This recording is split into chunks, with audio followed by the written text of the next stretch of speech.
नमस्कार, आप देख रहे हैं सांस्कृतिक राजधानी न्यूज और आपके साथ मैं हूं प्रियंका। खबरों में बात करते हैं देवघर की, जहां 5 जनवरी 2023 को विकास भवन के सभागार में मंत्री चंपई सोरेन की अध्यक्षता में जिला 20 सूत्री कार्यक्रम कार्यान्वयन समिति की बैठक का आयोजन किया गया।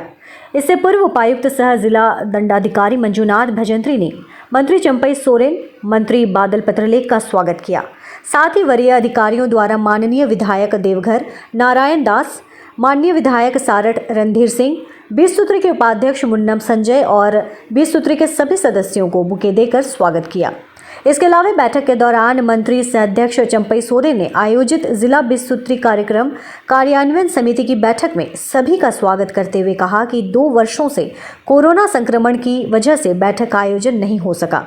ऐसे में आज तीसरे साल की पहली बैठक हो रही है।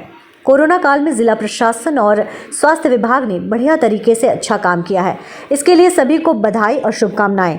साथ ही उन्होंने कहा कि ससमय योजनाओं को पूर्ण करते हुए अंतिम पायदान के अंतिम व्यक्ति को योजनाओं का लाभ मिलता रहे, ये सुनिश्चित करें।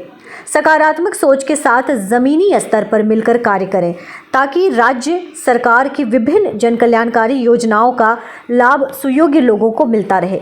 बैठक के दौरान 20 सूत्री कार्यक्रम कार्यान्वयन समिति के द्वारा विगत बैठक में दिए गए निर्देश सहित अन्य विभागों से प्राप्त प्रतिवेदनों की बिंदुवार समीक्षा करते हुए मंत्री चंपई सोरेन ने संबंधित अधिकारियों को आवश्यक और उचित दिशा निर्देश दिया। साथ ही 20 सूत्री कार्यक्रम कार्यान्वयन समिति के सदस्यों द्वारा विभिन्न सुझावों और समस्याओं को संज्ञान में लेते हुए माननीय मंत्री सह अध्यक्ष चंपई सोरेन ने अधिकारियों को आवश्यक कार्रवाई करने का निर्देश दिया।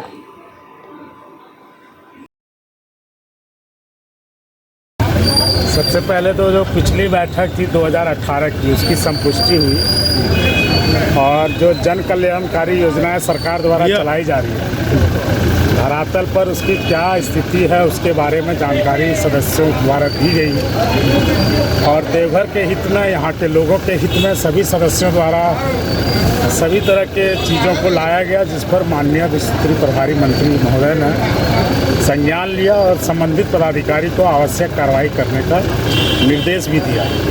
इस तरह के सौहार्दपूर्ण तरीके में जो बैठक का होना यह अगले 2-3 महीने में देवघर के विकास की गति को बढ़ाएगा और जो दूरी जनप्रतिनिधि और प्रशासन के बीच था, उस दूरी की खाई को भी पाटेगा और हमारे लिए अच्छा रहेगा। एम्स और एयरपोर्ट में जो सरकार का नियमन है कि 75% जगहों पे स्थानीय को देना है, इस बारे में माननीय मंत्री जी के संज्ञान में जब इस मामले को दिया गया तो उन्होंने उपायुक्त महोदय को अपने स्तर से सारी की गई नीतियों और उस पर कौन से हरता कौन रखते हैं सारी चीज़ों की जानकारी उपलब्ध कराने को। कैटेगरी 1 और कैटेगरी 2 के जो घाट हैं जो प्रस्तावित हैं, जिसके लिए सिया वगैरह से मिलना है परमिशन, उन सब चीज़ों पर तेज़ी लाने की बात कही गई और व्यवहारिक पहलुओं पर भी चर्चा की गई। कल किसी बुजुर्ग ने फ़ोन किया कि तेज़ चलती गाड़ियों से हम लोगों को सुबह वॉकिंग में दिक्कत है। कभी किसी ग्रामीण का फ़ोन आता है कि इतनी तेज़ से गाड़ियाँ चलती है कि हम लोग को खतरा हो जाती है, तो उन सब जगहों पर पुलिस जाती है और उस तरह की बातों को संज्ञान में आए तो उसको भी ध्यान में रखिए। तो सारी चीज़ें हमारे संज्ञान में हैं और बेहतरी के लिए हम काम कर रहे हैं। 20 सूत्री समिति का बैठक हुई और सभी विषय पर, सभी विभाग पर हम लोग अच्छा विचार विमर्श हुआ और हमारा ओर से यही निर्देश दिया गया, जो भी योजना जनहित में है उस सारी योजना आप लोग समय समय पर काम पूरा करें ताकि जनता की जो आवाज़ है, जनता की जो मांग है, उसको हम लोग पूरा करेंगे। यहाँ पर बालू के लिए भी यहाँ कोई बहुत जल्दी हल हो जाएगा, कोई दिक्कत नहीं होगा। आज हमने डीसी को बोल दिया है कि इसको देख लीजिएगा क्या क्या हो रहा है। किसी का ग्रामीण क्षेत्र में जो बहुत से योजना में बालू का जरूरत है, ताकि बालू के चलते किसी प्रकार का काम नहीं रुके और अलग से एक माननीय ऑफिसर के साथ बैठक करके इसको तय करके ताकि और सुविधा किसी को ना हो। सरकार ने पहली बार एक लंबे कालखंड के बाद 20 सूत्री की बैठक कराने का काम किया है और मुद्दे कई आए। हम लोगों ने विधानसभा की बातें रखी, चाहे वो पुराना सदर अस्पताल हो, चाहे एम्स जैसे प्रतिष्ठान में बाहरी लोगों को नौकरी दिया जा रहा है, उनकी बातों को उठाने का काम किए। एयरपोर्ट बनने के बाद लगभग दर्जनों गांव शातर के अगल बगल में उस रोड से कट गए हैं। हमने जिला प्रशासन से कहा कि इसे आप सरकार को भेजने का काम करें।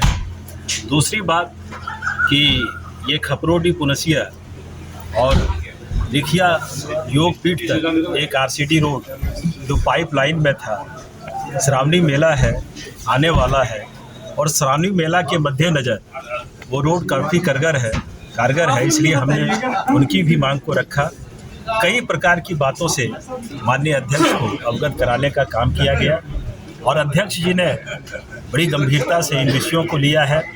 और सबसे बड़ी बात कि जो काम होता है, जो ठेका होता है, जो संविदा होता है, उसमें सरकार के द्वारा ईमेल के जरिए टेंडर डालने का प्रावधान है, लेकिन देवघर जिला में ऑफलाइन भी लिया जाता था। उस बात को मैंने रखा। उससे क्या होता था कि दबंग ठेकेदार जो हैं वो साधारण ठेकेदार को, जो सरल हैं, सहज हैं, वैसे लोगों को ऑफलाइन डालने से रोका करते थे। मैंने उनकी चर्चा की और डीसी साहब ने तुरंत आदेश पारित किया कि देवघर जिले में जितने भी विकास की बात होगी, संविदा होगी, सब ईमेल के द्वारा होगा, ऑनलाइन होगा, ऑफलाइन नहीं होगा। तो ये बैठक एक तरह से कारगर बैठक है। गंभीरता से अध्यक्ष ने हम सबों की बात को सुनने का काम किया है। कई मुद्दे को उठाए हमने और सभी मुद्दों को गंभीरता से लिया। और फिलहाल खबरों में इतना ही। मुझे दीजिए इजाजत। नमस्कार।